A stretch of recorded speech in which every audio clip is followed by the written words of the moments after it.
कलामे से आज हम पढ़ेंगे पहला पत्रस 3 बाब पहली आयत से। बीवियाँ और शौहर।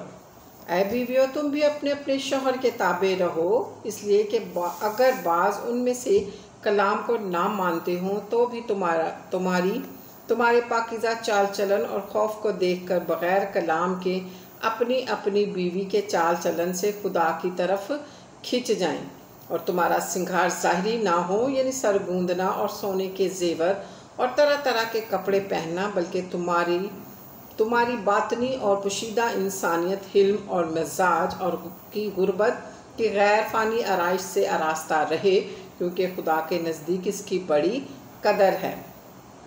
और अगले ज़माने में भी खुदा पर पुर उम्मीद रखने वाली मुक़द्दस औरतें अपने आप को इसी तरह संवारती और अपने अपने शौहर के ताबे रहती थी।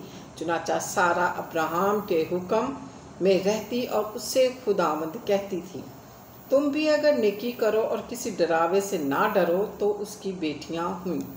ऐ शौहरों, तुम भी बीवियों के साथ अक्लमंदी से बसर करो, औरत को नाजुक जुल्फ जान कर उसकी इज्जत करो, और यूँ समझो कि हम दोनों ज़िंदगी की नेमत के वारिस हैं, ताकि तुम्हारी दुआएं रुक ना जाएं। नेक कामों की खातिर दुख उठाना, गैर सब के सब यक दिल और हमदर्द रहो, बरादराना मोहब्बत रखो, नरम दिल और फरोतन बनो, बदी के एवज बदी ना करो, गाली के बदले गाली ना दो, बल्कि उसके बरक्स बरकत चाहो, क्योंकि तुम बरकत के वारिस होने के लिए बुलाए गए हो। चुनाचा जो कोई ज़िंदगी से खुश होना और अच्छे दिन देखना चाहे, वो ज़ुबान को बदी से बाज रखे और होंठों को मुकर की बात कहने से बाज रखे, बदी से किनारा करे, नेकी को अमल में लाए, सुलह का तालिब हो, उसकी कोशिश में रहे, क्योंकि खुदा की नज़र रास्त बाजों की तरफ है और उसके कान उनकी दुआ पर लगे हैं, मगर बदकार खुदा की निगाह में हैं। अगर तुम नेकी करने में सरगर्म हो तो तुमसे बदी करने वाला कौन है? और अगर रास्तबाजी की खातिर दुख सहो भी तो तुम मुबारक हो। ना उनके डराने से डरो, ना घबराओ, बल्कि मसीह को खुदावन जानकर अपने दिलों में मुकद्दस समझो, और जो कोई तुमसे तुम्हारी उम्मीद की वजह दरियाफ्त करे, उसको जवाब देने के लिए हर वक्त मुस्तैद रहो, मगर हिल्म और खौफ के साथ और नियत भी नेक रखो, ताकि जिन बातों में तुम्हारी बदगोई होती है उन्हीं में लोग शर्मिंदा हों। तुम्हारे मसीही नेक चाल चलन पर लान तान करते हैं, क्योंकि अगर खुदा की यही मर्जी हो कि तुम नेकी करने के सबब से दुख उठाओ, तो ये बदी करने के सबब से दुख उठाने से बेहतर है।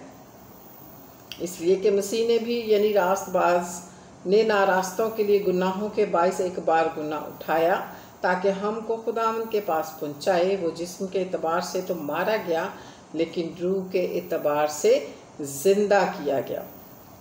इसी में उसने जानकर उन कैदी रूहों में मुनादी की जो उस अगले ज़माने में नाफरमान थीं, जब खुदा नूह के वक्त में तो हमल करके ठहरा रहा था, और वो कश्ती में तैयार हो रही थी, जिन पर सवार होकर थोड़े से आदमी यानी 8 जाने पानी के वसीला से बची, और उसी पानी का मुशाबा भी यानी बपतिस्मा यीशु मसीह के जी उठने के वसीला से अब तुम्हें बचाता है। उससे जिस्म की निजासत का दूर करना मुराद नहीं, बल्कि खालिस नियत से खुदा का तालिब होना मुराद है। वो आसमान पर जाकर खुदा की दाहिनी तरफ बैठा है, और फरिश्ते और इख्तियारात कुदरती उसके ताबे की गई हैं। पाक कलाम के पढ़े और सुने जाने पर खुदाम की बरकत हो, खुदाम का शुक्र हो। खुदाम का कलाम ज़्यादा से ज़्यादा शेयर किया करें, मेरे चैनल को सब्सक्राइब करें। खुदाम आप सबको बरकत दे, और बेल आइकॉन को दबाएं।